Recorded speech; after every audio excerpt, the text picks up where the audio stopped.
എല്ലാവർക്കും നമസ്കാരം. ഈ മറ്റുള്ള ആളുകളെ സന്തോഷിപ്പിക്കാൻ ശ്രമിക്കുമ്പോൾ നമ്മളൊന്ന് മനസ്സിലാക്കി വെക്കേണ്ട കുറച്ച് കാര്യങ്ങൾ, അതിനെപ്പറ്റി നമുക്കൊന്ന് സംസാരിക്കാം. മറ്റുള്ള ആളുകളെയൊക്കെ എപ്പോഴും ഇങ്ങനെ സന്തോഷിപ്പിക്കണമെന്ന ധാരണയോടുകൂടി മാത്രം നടക്കുമ്പോൾ ചില സമയങ്ങളിലൊക്കെ സംഭവിക്കുന്നത് അനാവശ്യമായ കുറേ പ്രശ്നങ്ങളിൽ നമ്മൾ ചെന്ന് പെടുന്നതായിട്ടും അത് തീർച്ചയായിട്ടും നമ്മുടെ തന്നെ വെൽബീയിങ്ങിനെ, നമ്മുടെ തന്നെ സന്തോഷത്തിനെയോ നമ്മൾ തൃപ്തിയില്ലാത്ത കാര്യങ്ങൾ ചെയ്യുന്ന അവസ്ഥയിലേക്ക് എത്തുന്നുണ്ട്. നമുക്കൊരു 6 ഉദാഹരണങ്ങൾ സഹിതം അതിനൊന്ന് സംസാരിക്കാം. കാരണം പലപ്പോഴും നമ്മൾ ഇഷ്ടമില്ലാതെ പല ആളുകളെയും സന്തോഷിപ്പിക്കാൻ വേണ്ടി മാത്രമായിട്ട് നമ്മുടെ പെരുമാറ്റ രീതികൾ മാറ്റുമ്പോൾ അത് പല ആളുകൾക്കും ഹാംഫുള്ളായിട്ടുള്ള ബിഹേവിയർ നമ്മുടെ അടുത്ത് കൊണ്ടുവരാനായിട്ട്, അതായത് നമ്മളെ തീർത്തും വിലയില്ലാതെ അല്ലെങ്കിൽ നമ്മളെ ബുദ്ധിമുട്ടിക്കുന്ന തരത്തിലുള്ള സ്വഭാവങ്ങൾ മറ്റുള്ളവർ നിരന്തരമായിട്ട് എക്സിബിറ്റ് ചെയ്യാനുള്ള ചാൻസ് കൂടുതലാണ്. രണ്ടാമത്തെ പ്രധാന കാര്യം ക്രിയേറ്റിംഗ് ഡിപ്പെൻഡൻസി, അതായത് എന്ത് കാര്യത്തിനും നമ്മളെ തന്നെ ഡിപ്പെൻഡ് ചെയ്യുന്ന അവസ്ഥ, നമ്മളെല്ലാം ചെയ്തു കൊടുത്തുകൊണ്ടിരിക്കുകയാണ്. അപ്പോൾ നമ്മളെ തന്നെ ആശ്രയിച്ച് കാര്യങ്ങൾ ചെയ്യുന്ന അവസ്ഥ കൂടുതലായിട്ട് കാണാം. മൂന്നാമത്തെ കാര്യം ഇൻ്റർഫിയറൻസ് വിത്ത് അതേഴ്സ് ഗ്രോത്ത്, മറ്റുള്ളവർക്ക് വളരാനുള്ള സാഹചര്യങ്ങളുണ്ടാവും. നമ്മൾ ചിലപ്പോൾ അനാവശ്യമായിട്ട് അവരിങ്ങനെ താങ്ങി നിൽക്കുന്നത് കൊണ്ട് തന്നെ അവർ പിന്നെ അതൊരു തടയായിട്ട് വെച്ചുകൊണ്ട് അവരുടെ പോലും ശക്തി അറിയാതെ ജീവിക്കുന്ന ഒരവസ്ഥ നമുക്ക് കാണാൻ പറ്റും. നാലാമത്തെ കാര്യം കോസ്റ്റിംഗ് വൺസ് ഓൺ വെൽബീയിങ്, നമ്മുടെ തന്നെ ഒരു വെൽബീയിങ്, നമ്മുടെ സന്തോഷം, സമാധാനം ഇതിനെയൊക്കെ കെടുത്തുന്ന രൂപത്തിൽ അത് പിന്നെ ഓരോ കാര്യത്തിനും ആശ്രയം എന്നുള്ളൊരു അവസ്ഥയിലേക്ക് മാറുമ്പോൾ അതൊരു സന്തോഷമില്ലാത്ത അവസ്ഥ നൽകുന്ന ആൾക്കുണ്ടാവുന്ന രീതിയിലേക്ക് എത്തും.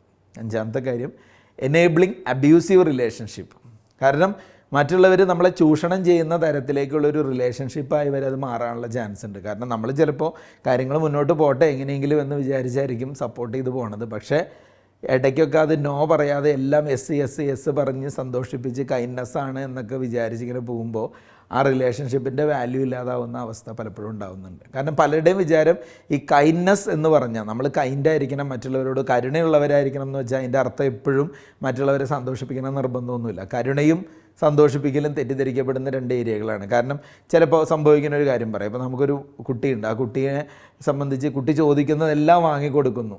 ആ വാങ്ങിക്കൊടുക്കുക എന്ന് പറഞ്ഞാൽ അത് കൈൻഡ്നെസ് അല്ല ശരിക്കും, അവരെ എപ്പോഴും ഹാപ്പി ആക്കാൻ വേണ്ടി. പക്ഷേ പലപ്പോഴും അവർ പിന്നെ ഒരു കാര്യത്തിൻ്റെ വില എന്താണെന്ന് തിരിച്ചറിയാത്ത അവസ്ഥയിലേക്ക് എത്തുന്ന രീതിയും പലപ്പോഴും ഉണ്ടാവും. കിട്ടിയ പല കാര്യങ്ങൾക്കും അത് പ്രോപ്പറായി ഉപയോഗിക്കാത്ത രീതി ഉണ്ടാവും. ഇനി അതുപോലെ തന്നെ മറ്റുള്ള ആളുകൾക്ക് എന്ത് ഹേർട്ടാവുമെന്ന് തോന്നിയിട്ട് എല്ലാം എഗ്രി ചെയ്യണ രീതി, ഓൾവേസ് എഗ്രിങ് വിത്ത് സമ്മൺ, അതായത് to avoid hurting their feelings, അവരുടെ ഫീലിങ്സിനെ ഹേർട്ട് ചെയ്യാതിരിക്കാൻ വേണ്ടി എല്ലാം എഗ്രി ചെയ്യുന്നു. നമ്മുടെ ഉള്ളിലറിയാതെ ശരിയല്ല എന്നിട്ടും വെറുതെ എഗ്രി ചെയ്യുക, അതത്ര നല്ല കാര്യമല്ല. Taking over all problematic task for A colleague who is struggling, അതായത് നമ്മുടെ കൂടെ ജോലി ചെയ്യുന്ന ഒരാളുടെ ബുദ്ധിമുട്ടേറിയ കാര്യങ്ങൾ മുഴുവൻ നമ്മൾ ഹാൻഡ് ഓവർ ചെയ്ത് മേടിക്കുന്നു. അത് അവർ സ്ട്രഗിൾ ചെയ്യുന്ന സമയത്തൊക്കെ എന്ത് സംഭവിക്കും, അവർ പിന്നെ ഹെവി ആയിട്ടുള്ള ഒരു ടാസ്ക് കൊടുക്കാൻ കേപ്പബിൾ അല്ലാത്ത രീതിയിലേക്ക് മാറും. എന്ത് ബുദ്ധിമുട്ടേറി വന്നാലും നമ്മളിലേക്ക് മാത്രം പഴിചാരുന്ന അവസ്ഥ വരും. അപ്പോൾ ഇതൊന്നും ഒരു കൈൻഡ്നെസ് ആയിട്ട് കാണരുത്. ഇനീഷ്യലി ചിലപ്പോഴൊക്കെ സപ്പോർട്ട് ചെയ്യാം, പക്ഷേ അത് കഴിഞ്ഞ് സ്ഥിരമായി നമ്മൾ തന്നെ ഇത് ചെയ്യേണ്ടി വന്നാൽ അതൊരു നല്ല പ്രവണതയായിരിക്കില്ല. അപ്പോൾ ചുരുക്കി പറഞ്ഞു കഴിഞ്ഞാൽ നമ്മൾ ഹാപ്പി ആയിരിക്കണമെങ്കിൽ പ്രധാനമായിട്ട് ഒരു 4 കാര്യങ്ങൾ ശ്രദ്ധിക്കേണ്ടതുണ്ട്. First thing is setting healthy boundaries. നമുക്ക് എന്ത് കാര്യത്തിനും സപ്പോർട്ട് ചെയ്യാൻ ഹെൽപ്പ് ചെയ്യല്ല ശരി, പക്ഷേ ഒരു ഹെൽത്തി ആയിട്ടുള്ള ബൗണ്ടറീസ് സെറ്റ് ചെയ്ത് വയ്ക്കുന്നത് നല്ലതായിരിക്കും. രണ്ടാമത്തെ കാര്യം giving honest and constructive feedback. നമുക്ക് എത്ര ഇഷ്ടമുള്ള ആളാണെങ്കിലും എത്ര താല്പര്യമുള്ള ആളാണെങ്കിലും സത്യസന്ധമായ ഫീഡ്ബാക്ക് അവർക്ക് നൽകുക. ചിലപ്പോൾ അവർക്കത് ചെറിയ വിഷമമൊക്കെ ഇനീഷ്യലി ഉണ്ടാക്കും, പക്ഷേ അതാണ് ആത്മാർത്ഥമുള്ള ഒരാൾ ചെയ്യേണ്ടത്. മനസ്സിലിങ്ങനെ മൂടി വെച്ചിട്ട് അവർക്ക് വിഷമമാകുമല്ലോ എന്ന് വെച്ച് പെരുമാറുന്നതല്ല നല്ലത്. Supporting others to be self sufficient, മറ്റുള്ളവരെ സ്വയം പര്യാപ്തതയിലെത്താനായിട്ട് അവരെ സഹായിക്കുക. എല്ലാ കാര്യത്തിനും നമ്മളെ ആശ്രയിക്കുന്ന രീതി എന്നുള്ളതല്ല, നമ്മൾ വേണം ഒരു സപ്പോർട്ടിനും കാര്യത്തിനും, പക്ഷേ അവരാൽ ചെയ്യാൻ കഴിയുന്ന കാര്യങ്ങൾ അവർക്ക് കാണിച്ചു കൊടുക്കുക, അവരുടെ പവർ ബോധ്യപ്പെടുത്തി കൊടുക്കുക.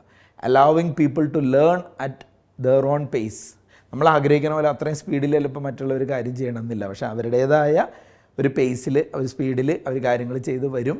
പതിയെ ആയി വരട്ടെ, അതിനുവേണ്ടി അവരെ സപ്പോർട്ട് ചെയ്യുക. അപ്പോൾ ഇത്തരം കാര്യങ്ങളൊക്കെ ചെയ്യുകയാണെങ്കിൽ നമ്മൾ ഉദ്ദേശിച്ച രീതിയിൽ തന്നെയായിരിക്കും ആ സഹായം. അല്ലെങ്കിൽ പലപ്പോഴും നമ്മൾ സഹായിക്കാൻ വേണ്ടി തുടങ്ങുകയും പിന്നീട് അതൊരു ബാധ്യതയാവുകയും ചെയ്യുന്ന അവസ്ഥയിലേക്ക് എത്തും. അവിടെ നിന്ന് ശ്രദ്ധിക്കുക. Thank you.